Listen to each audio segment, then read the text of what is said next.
Hello everyone, welcome to From the Heart. I'm Joshua. And I'm Mary. And we're excited to bring to you all that's new and good when it comes to the arts in Central Florida. Today we are talking with Betsy Gwynn, Executive Director of the Bach Festival Society of Winter Park. We look forward to hearing about Betsy's exciting journey thus far. So Betsy, are you a musician? I'm not. I'm probably the only non-musician at the Bach Festival Society. How did you come to work there? I had a previous career. I worked at the Orlando Museum of Art for 14 years.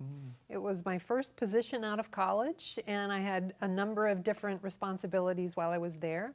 And I was planning administrator before taking the opportunity to come to Bach. And really, while I was very nervous about taking the position without having a music background, certainly I was very upfront about that with Dr. Sinclair, I think in hindsight has been a benefit to the organization. Absolutely. Because I'm able to articulate what we do to an audience that may not have a strong music background. Because I really believe the programming we offer can be enjoyed by people at any level of experience with music education. What did you study that prepared you for both the museum and for the Bach Festival? My studies in college were visual arts and art history, so very much on the visual art side. Okay, so you are an artist.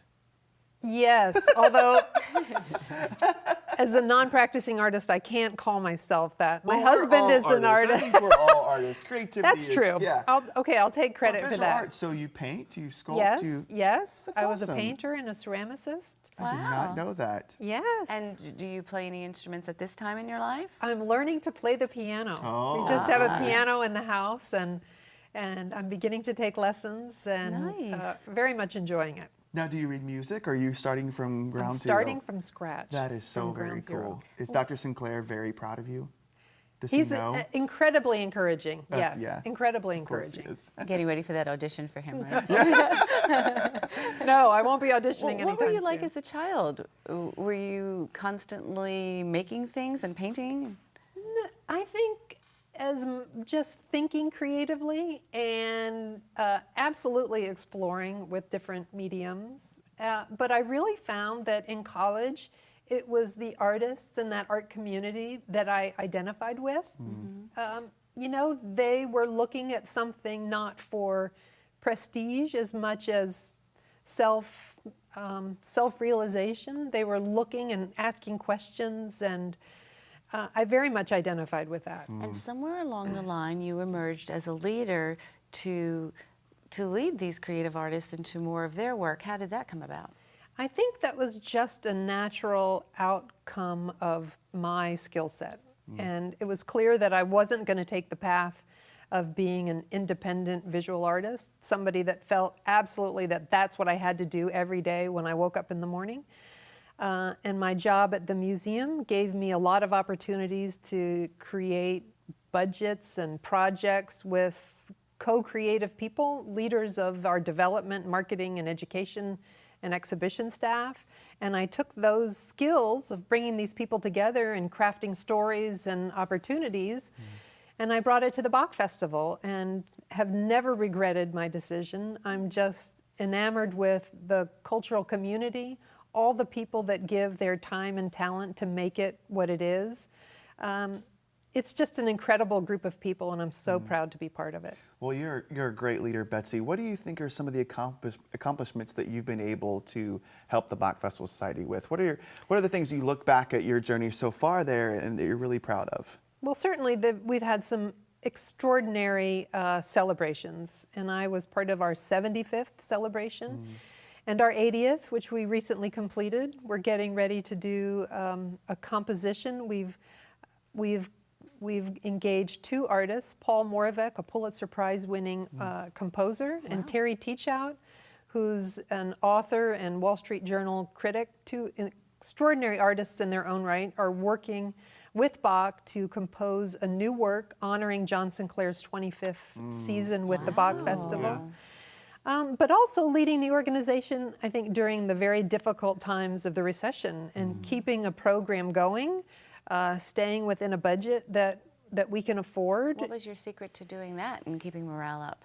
hard work and a sharp pencil and a good Yeah, and an it's a good excellent artistic director, and a partner in that really knew where we could cut corners and where we couldn't. And I feel grateful that I'm hopeful that all those difficult years are behind us and we have a bright future, and we've got some exciting programs coming up. So tell us about Betsy outside of the Bach Festival Society. What do you love to do when you're not being an executive director? So I'm a mother. Not that there's much time for anything outside of that, but I'm a mother with 2 boys, 10 and 13, one of which is a Howard Middle School student, which is the Wonderful Orange school. County School Yeah. of the Arts, and another that loves to play soccer. And so a lot of my free time, what little there is spent at home with them and managing all of that. My husband is an artist. He's a visual artist. And What does he do? he's a sculptor and ceramicist.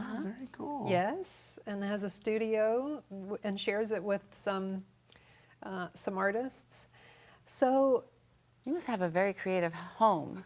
I think so. Yeah. Yeah. I think that's great. Thank you. What would you say to our viewers who are watching who maybe would think, oh, I would never fit into a concert like that, or I might not understand it? Why should they come? What would they get from it? I think there's something at any level you come to a performance, you'll receive something back. So certainly it's different depending on your understanding of the repertoire or the artist performing or the time period in which it is being performed. But I think it's our responsibility to make sure that we give you the tools to learn as much as you can. And we do that through our website and giving bios on our artists and as much information as the repertoire, so you can digest that on your own in the comfort of your home and then come with a little more perspective. But just the emotional experience of being in a hall with musicians, and if you're at one of our choral performances, there's 160 singers, just singing vocal at you. soloists, 50 to 60 orchestra members. To be in that environment with this force around you is unlike anything. And Well, I hope people at home are hearing that, and if they've never been, will say, you know what, let's take a chance and do it. Absolutely. Would you give us that website one more time? BachFestivalFlorida.org. Great. Well, thank you so much, Betsy. Thank you. Wish we had more time to talk, but unfortunately we don't. Josh and I will be back shortly. We're going to have a conversation about the future of Bach Festival Society of Winter Park and Betsy's own creative future. From the Heart.